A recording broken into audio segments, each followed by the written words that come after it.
Pope Stephen VI's papacy only lasted from 895 to 896, so he's not known for much. But what he is known for is the famous trial of his predecessor, Pope Formosus. There's just one thing. Pope Formosus had been dead for months when Pope Stephen VI convened his trial. He ordered Pope Formosus' body to be exhumed, dressed in papal clothes, and sat in a chair where he was tried. A deacon was made his lawyer of sorts who would speak on his behalf. As you can imagine, the trial didn't go well for Pope Formosus. After being found guilty, the corpse was stripped of his sacred vestments. Pope Stephen VI had 3 fingers on Formosus' right hand cut off, the ones used for giving blessings. He was then redressed with the clothes of a layman and buried. If that wasn't enough, Pope Stephen VI then had him re-exhumed, dragged down the street, and thrown into the Tiber River. Needless to say, not all popes are saints. Hi, this is Justin Hibbard, and you're listening to Why Catholic, my podcast about the what and why of Catholicism. Since episode 108, we've been focusing on the papacy. We've explored the Jewish roots of the papacy, the origin of the papacy with St. Peter, as well as the Pope's role as supreme leader of the Church, who on very rare and specific occasions can exercise infallibility. Today I want to explore what happens when the Church makes someone the Pope who really has no business being the Pope. People like Pope Stephen VI, who seem to have an unquenchable thirst for vengeance. Fortunately, his papacy lasted for only 1 year. The Church wasn't so lucky with the next Pope of infamy, Pope Benedict IX, who became Pope in 1032 at the young age of 20. One historian characterized his rule this way, quote, "It seemed as if a demon from hell in the disguise of a priest occupied the chair of Peter and profaned the sacred mysteries of religion by his insolent courses," end quote. Another historian called him, quote, "a disgrace to the chair of St. Peter," end quote. Pope Victor III, in his 3rd book of Dialogues, referred to, quote, "his rapes, murders, and other unspeakable acts of violence and sodomy. His life as a pope was so vile, so foul, so execrable, that I shudder to think of it," end quote. Needless to say, he didn't seem like a very good guy. Pope Benedict IX was briefly forced out of Rome in 1036, but returned with the help of Emperor Conrad II. Then 8 years later, in September 1044, people were so fed up with Pope Benedict IX and his hedonistic lifestyle that they forced him out of the city and elected Sylvester III to replace him. However, less than a year later, Pope Benedict IX returned, expelled Sylvester III, and retook the throne. After a month back as Pope, he was, bored.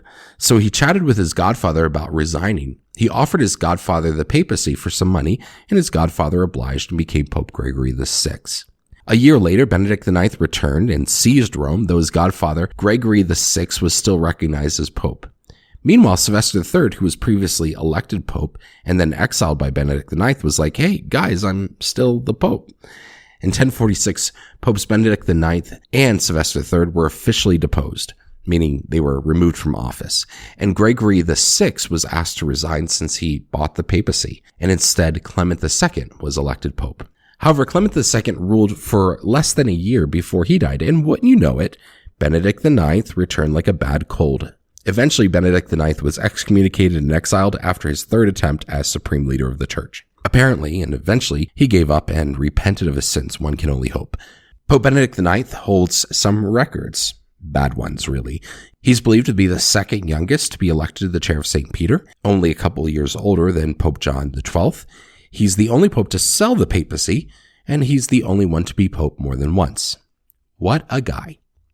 Speaking of Pope John XII, it's believed that he was just 18 years old when he was elected pope in 955.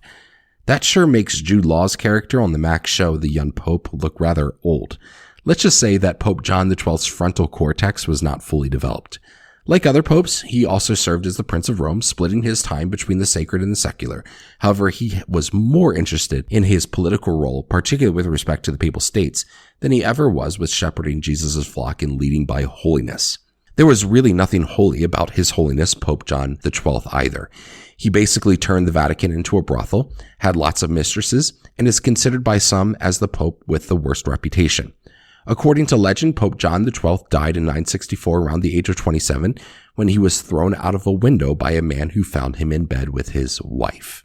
If there's one positive memorable aspect about Pope John XII's papacy, it's that he's credited with the practice of the Pope selecting a name upon election. In episode 105, I talked a little bit about the Renaissance papacy. Of the 19 popes that served during this time from 1417 to 1565, none of them have been canonized as a saint or even classified as a blessed or a venerable, which should tell you a little bit about the reputation of the papacy during this time. It was marked by a preoccupation with political gain, war to expand the papal territory in Italy, nepotism among wealthy family members, and lavish spending. But I want to highlight two really bad popes during this time, Pope Alexander VI and Pope Leo X. Pope Alexander VI is better known by his given name, Rodrigo Borgia, and when Showtime does a series on a pope, chances are it's not because they led a holy, pious, and wholesome life. That doesn't make for good television now, does it? Rodrigo Borgia began his career in the church at the age of 14, when his uncle Alphonse Cardinal de Borgia appointed him sacristan of the Cathedral of Valencia. Rodrigo Borgia then went on to Rome and excelled in his studies and received a doctorate of law. When Alphonse Cardinal de Borgia was elected pope in 1455, taking on the name Pope Calixtus III, he asked that 3 cardinal positions be added. 2 of them he gave to his nephews, one of which was Rodrigo Borgia. Rodrigo Borgia was a clever politician, and after his close friend Pope Paul II died in 1471, Borgia had acquired enough reputation and wealth to make a bid for the papacy.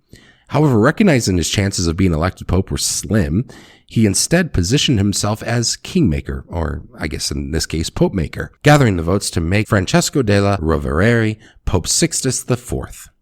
As a result, Borgia was handsomely rewarded. He eventually was appointed the papal legate to Spain, and it was Borgia that authorized the marriage between Ferdinand II of Aragon and Isabella I of Castilla, forging the 2 countries together. If those names sound familiar to you, it is because they are the famous Catholic Spanish monarchs that financed Christopher Columbus's explorations. Borgia had quite a lot of mistresses over the years and openly admitted to being the father of a number of children. Of particular note was his affair with Venosa de Cantanei, who was married to 3 different men. Their relationship began in 1470, and he fathered 4 children with her, Cesare, Giovanni, also known as Juan, Lucrezia, and Geoffrey. Prior to becoming pope, he claimed that his children were his nephews and nieces, but after he became pope, he was like, who's your daddy? It's believed Borgia had 7 other children by various mistresses, and when he was elected pope, taking on the name Alexander VI, he used his wealth and prominence to lavish them with money and nice properties. And in the case of his children that he had with Venosa de Cantanei, he gave them the gift of nepotism. He appointed his 17-year-old son Cesare as Archbishop of Valencia. He made his son Giovanni Spanish Duke of Gandia. For his son Geoffrey, he carved out some of the papal states.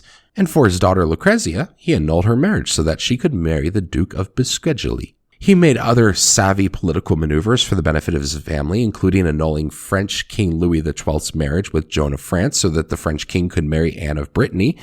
In exchange, the king gave Pope Alexander VI a number of political favors for friends and particularly for his son Cesare. Probably what Alexander VI is most noted for, besides his mistresses and nepotism, is the Treaty of Tordesillas, which divided the newly discovered Americas between Spain and Portugal. And if you've ever wondered why pretty much all of Latin America speaks Spanish, except for Brazil, which speaks Portuguese, that is why. The line gave the vast majority of the New World to Spain. Borgia excelled at political gamesmanship, sexual escapades with women, and nepotism. If there's one positive about his papacy, it's that he had sympathy for the Jewish people and welcomed them when they were expelled from Spain during the Spanish Inquisition.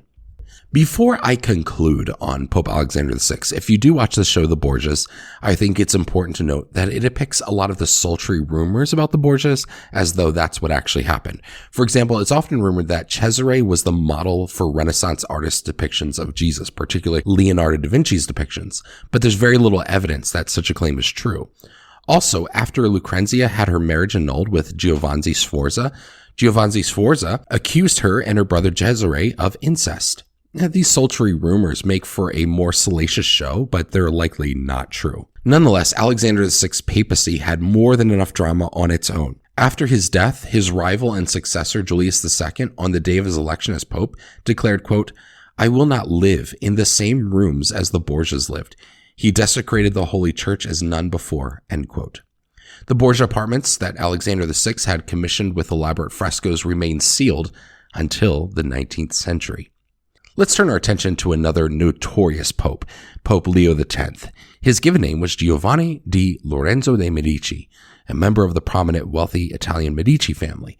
His father implored his relative, Pope Innocent VIII, to make Giovanni a cardinal, and at the ripe age of 13, Giovanni Medici was appointed as a cardinal, though he wasn't formally admitted into the College of Cardinals until he was 16. Giovanni lived in Rome as a cardinal during the papacy of Alexander VI, whom we just talked about. In 1503, when he was just 27, Giovanni became head of the Medici family, and 10 years later, in 1513, at the age of 37, he was elected pope, taking on the name of Pope Leo X. Pope Leo X was a lavish spender. He loved the arts, luxury. He spent money on his friends and family, and even spent ridiculous amounts of money on people he barely knew. He spent an inordinate amount of money on wars to benefit his family. He had a desire to rebuild the 1100-year-old St. Peter's Basilica, and he commissioned all sorts of architecture and artwork. Within 2 years of becoming pope, Leo X had spent the entire church's treasury and drove the church into crippling debt. By the time of his death, it was estimated that the church was spending 10 times the amount of money it was bringing in. In order to keep the church afloat and continue to paying for his lavish lifestyle, he resorted to all sorts of measures. He sold the papal jewels and palace furniture. He even resorted to selling cardinals' hats. He created a fraternal order called the Papal Knights of St. Peter and St. Paul and sold memberships to it. But perhaps what he's most known for is raising money by selling indulgences. Now, selling indulgences is a bit of a mischaracterization, something I talked about in episode 56 entitled Indulgences, the Most Misunderstood Catholic Doctrine. But nonetheless, there was definitely a blurring of the lines that commercialized indulgences for the raising of funds for the church. This led to the German cleric Martin Luther posting his 95 Thesis and eventually to the Protestant Reformation, which Pope Leo X didn't take as seriously as he should have. During most of Pope Leo X's papacy from 1512 to 1517, the Fifth Council of Lateran took place in an attempt to reform some of the church's practices. However, following the council, Pope Leo X didn't implement these reforms, and scholars argue that if he had, it might have at least dampened the Protestant Reformation. Instead, Pope Leo X took a rather aggressive approach with Martin Luther, and in 1521 excommunicated him, which only poured more fuel on the fire that was the Protestant Reformation. 10 months after excommunicating Martin Luther, Pope Leo X died of pneumonia. If there's a silver lining in Pope Leo X's papacy and the papacy of many of the Renaissance popes, it's the furthering of arts and architecture in the church. For example, Pope Leo X led the efforts not just to build a new St. Peter's Basilica, but a number of churches that had fallen into neglect.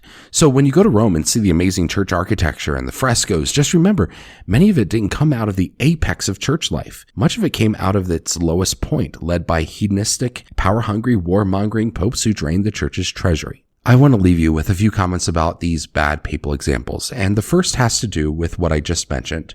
Just because we classify a pope as bad doesn't mean their papacy was entirely bad. There may have been some good things to come out of the tenure as supreme leader of the church. As was the case with some of the Renaissance popes, the beautiful church architecture and art continues to draw millions to Rome today. Secondly, just because there were some bad popes doesn't mean the papacy is a bad form of church governance.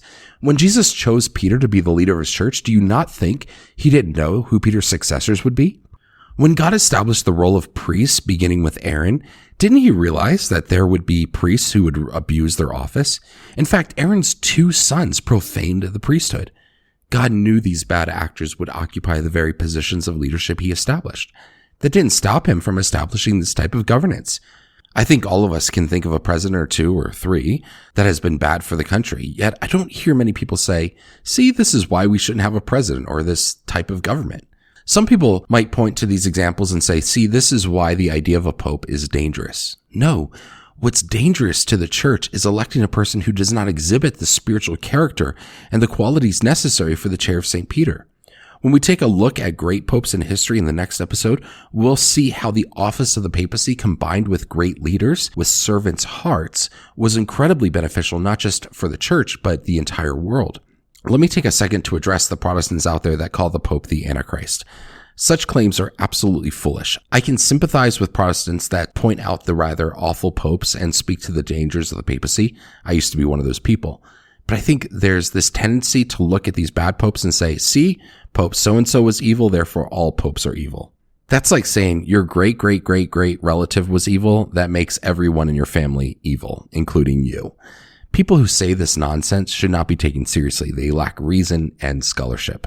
Thirdly, amidst the political moves to claim the papacy, oftentimes we see the College of Cardinals elect a pope who can address specific deficiencies within the church, particularly issues that the previous pope failed to address. I think we see this very clearly with the two popes that flanked Pope Leo X. Pope Julius II, who preceded Pope Leo X, convened the Fifth Council of Lateran, which specifically addressed some of the abuses of the Curia. They established a number of reforms. For example, in the case that a papal election revealed forms of payment, that pope's election would be nullified. Seeking to stop nepotism, they established that cardinals needed to be at least 30 years old before being appointed to the position. They reformed the practice of cardinals and bishops. They established peer reviews for cardinal visitations. To curb the lavish lifestyles of cardinals and bishops and keep the church fiscally responsible, they set restrictions on expenditures. There were quite a number of other reforms.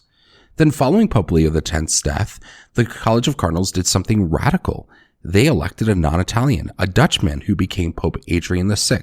In fact, he's the only Dutch pope in history. I have to think that this decision was motivated by a disgust for the nepotism and family favors among the Italian popes. The Curia at the time probably resembled a Renaissance version of the mafia, and in order to clean it up, they had to elect an outsider. The election of a Dutch pope was rather extraordinary, and immediately, Pope Adrian VI didn't sugarcoat the need for reform. He said, quote, "We know that for years there have been many abominable offenses in spiritual matters and violations of the commandments committed at the Holy See. Yes, that everything has in fact been perverted. The first thing that must be done is to reform the Curia, the origin of all the evil." End quote.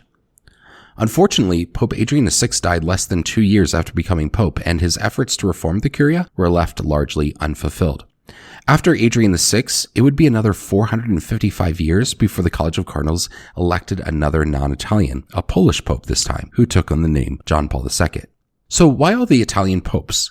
This brings me to my fourth point. As the Catholic Church grew, it became not just a spiritual faith, but also a political force. Popes went from certain martyrdom by the Roman Emperor to crowning kings and fighting wars.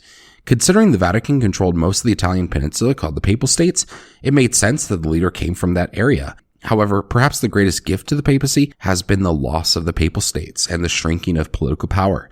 Many popes struggled to balance being a spiritual pastor and a political leader, often focusing more on the latter.